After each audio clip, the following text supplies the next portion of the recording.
Welcome. Good morning to our respected chief guests, teachers and all my dear friends. A warm welcome to everyone present here for the celebration of Constitution Day. Today is November 26th, a very special day for all our Indians, because on this day, the last document was added to our Constitution. Our Constitution is nothing. It defines our right, protects our freedom, and guides the nation. Justice, liberty, equality, and fraternity. These are the pillars of our Constitution that uphold it with pride.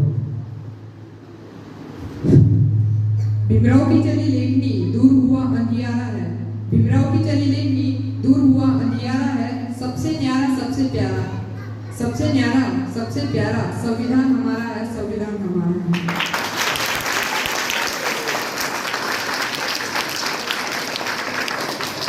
With this beautiful line, we will start today's program with land line. So, I request respected Brahmacharya Padmamani ma'am, our school principal Pravina ma'am and Charushna ma'am to come forward for the land planting ceremony.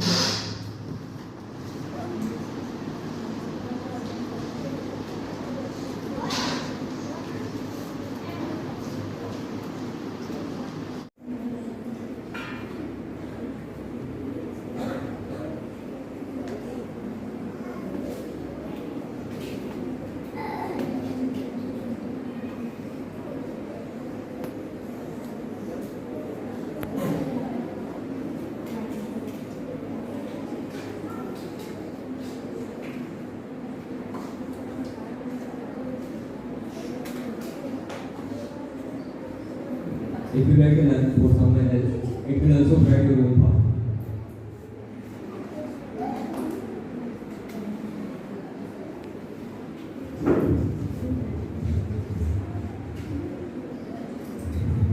The Constitution is the supreme law.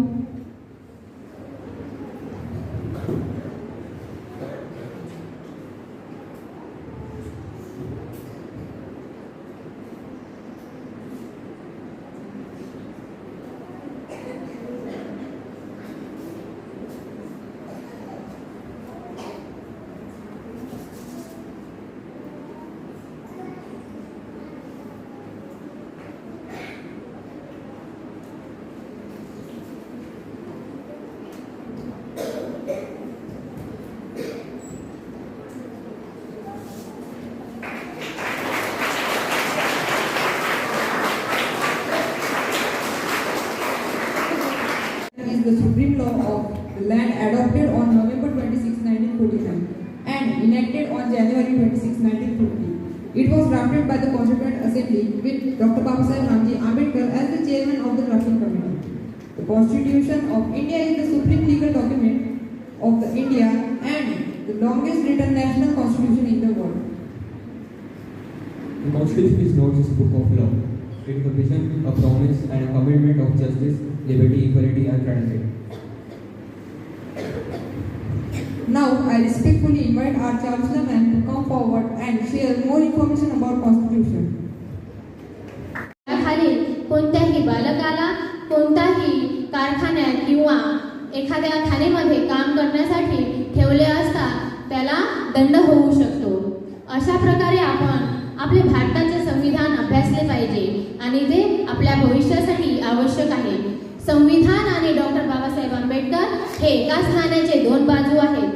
कोणी फक्त राज्यघटनेचा अभ्यास करू शकत नाही. जर त्यांना आपल्या संविधानाचा अभ्यास करायचा असेल, राज्यघटनेचा अभ्यास करायचा असेल तर त्यांना बाबासाहेबांना अभ्यासावंच लागते. असे 32 पदव्या, 9 भाषांचे जाणकार असा ज्ञानाचा अथांग सिंधू विश्वरत्न डॉक्टर बाबासाहेब आंबेडकर. आता आपण पाहू की आपल्या देशाचे संविधान कसे तयार झाले. कारण जर तुम्हा कोणाला जर म्हटले की तुमच्या शाळेबद्दल लिहायचे आहे किंवा तुम्ही तुमच्या स्वतःबद्दल जर काही लिहायचं म्हटलं तर तुम्हाला किती विचार पडतो ना. यस, हां. तर मग आपण तर्क लावू शकतो किंवा आपली शक्ती किती पणाला लावून आपण स्वतःबद्दल काही लिहू शकतो, आई वडिलांबद्दल लिहू शकतो.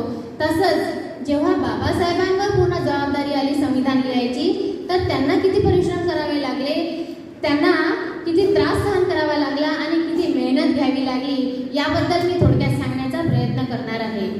9 डिसेंबर 1946 रोजी डॉक्टर बाबासाहेब आंबेडकर यांच्या नेतृत्वाखाली मसुदी समितीची स्थापना झाली आणि या मसुदी समितीचं स्थान काय होतं तर संविधान निर्माण करणे हे त्या मसुदा समितीचं काम होतं. या समितीमध्ये एकूण 7 सदस्य होते. अध्यक्ष कोण होते तर डॉक्टर बाबासाहेब आंबेडकर आणि त्यांच्या खाली Mohammed Saadulla, K M. Munshi, Alladi Krishnaswami Ayyar, N. Gopalaswami Ayyangar, N. Madhavrao, D P. Khaitan आणि यांची जागा त्यांच्या मृत्यूनंतर टी.टी. कृष्णमाचारी यांनी घेतली. आता या सदस्यांचे काय झाले ते आपण पाहू. यापैकी एका सदस्याने राजीनामा दिला, एका सदस्याचा मृत्यू झाला, एक अमेरिकेला गेले, एक राज्याच्या कामात व्यस्त होते आणि जे 2 सदस्य राहिले होते ते दिल्लीला होते आणि ते दिल्लीला खूप दूर असल्यामुळे व त्यांची प्रकृती ठीक राहत नसल्यामुळे ते संविधानाच्या कामामध्ये मदत करू शकले नाही किंवा त्यामध्ये त्यांनी हातभार त्यांचा लागू शकला नाही.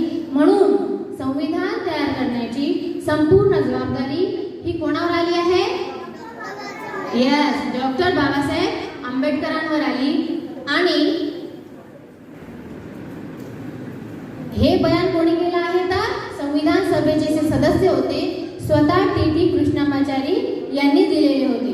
म्हणूनच डॉक्टर बाबासाहेब आंबेडकर यांनी आपली विद्वत्ता, कल्पनाशक्ती, तर्कनिष्ठ अनुभव पणास लावले आणि 2 वर्ष 11 महिने आणि 18 दिवसामध्ये आपले संविधान, भारताचे संविधान तयार करून दिले.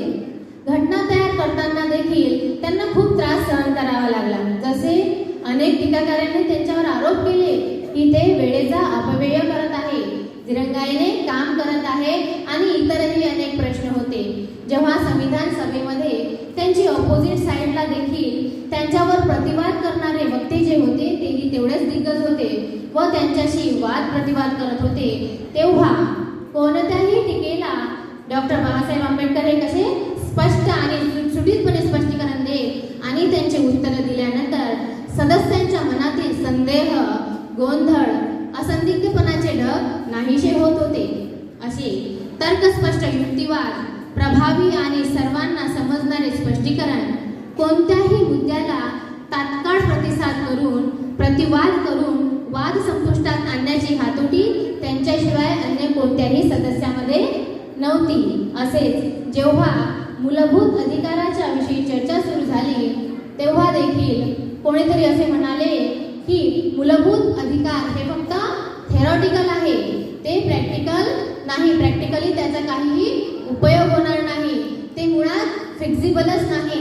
तेव्हा बाबासाहेबांनी तेही स्पष्ट सांगितले आणि त्या देशांचा उल्लेख करून त्यांनी सांगितले की कोणकोणत्या देशांनी त्यांच्या नागरिकांना मूलभूत अधिकार दिलेले आहे आणि त्यांची लोकशाही कशी बळकट झाली आहे व कोणत्या राज्यांनी, कोणत्या राष्ट्रांनी त्यांच्या संविधानात संकुचित अधिकार दिले किंवा मूलभूत अधिकार दिलेले नाही, तर ते कसे हुकुमशाहीकडे झुकत आहे. आणि म्हणूनच बाबासाहेबांमुळे हे मूलभूत अधिकार आपल्या संविधानामध्ये समाविष्ट झाले. सोबतच जेव्हा आर्थिक आरक्षणाचा जेव्हा मुद्दा निघाला तेव्हा सुद्धा काही जणांचे असे म्हणणे होते की हे जे आर्थिक आरक्षण आहे ते सुद्धा मागासवर्गीयांना एक विशेष अधिकार अनावश्यकरित्या दिले जात आहे. तेव्हाही बाबासाहेबांनी लगेच भारताचा आर्थिक विषमतेच्या, राजकीय विषमतेचा इतिहास सगळा सांगितला. इतकेच नाही तर ॲडम स्मिथ पासून कार्ल मार्क्स पर्यंतचे वेगवेगळे सिद्धांत कोड केले व कोणकोणत्या सिद्धांतानुसार कोणता फरक पडू शकेल ते सुद्धा सांगितले. आणि अंतिमतः त्यांनी हे सुद्धा सांगितले की जर समानता आणायची असेल तर असे आरक्षण देणे का गरजेचे आहे व असे आरक्षण दिल्यानंतरच फरक पडू शकतो व त्या आरक्षणावर कृती करूनच फरक पडू शकतो. समानतेच्या गोष्टीवरून बोलून काहीही फरक पडणार नाही. घटनेच्या सरनाम्यापासून शेवटच्या कलमापर्यंत डॉक्टर बाबासाहेब आंबेडकर यांची छाप आहे. बुद्धी कौशल्य आहे आणि अविश्रांत परिश्रम आहे.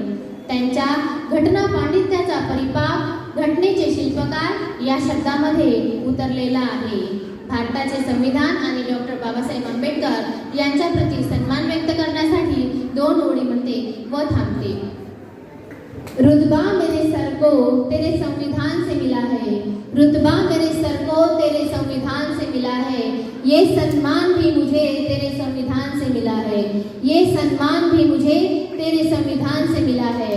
औरों को जो मिला है वो मुकद्दर से मिला होगा, औरों को जो मिला है वो मुकद्दर से मिला होगा, मुझे तो मुकद्दर भी तेरे संविधान से मिला है, मुझे तो मुकद्दर भी तेरे संविधान से मिला है. Thank you.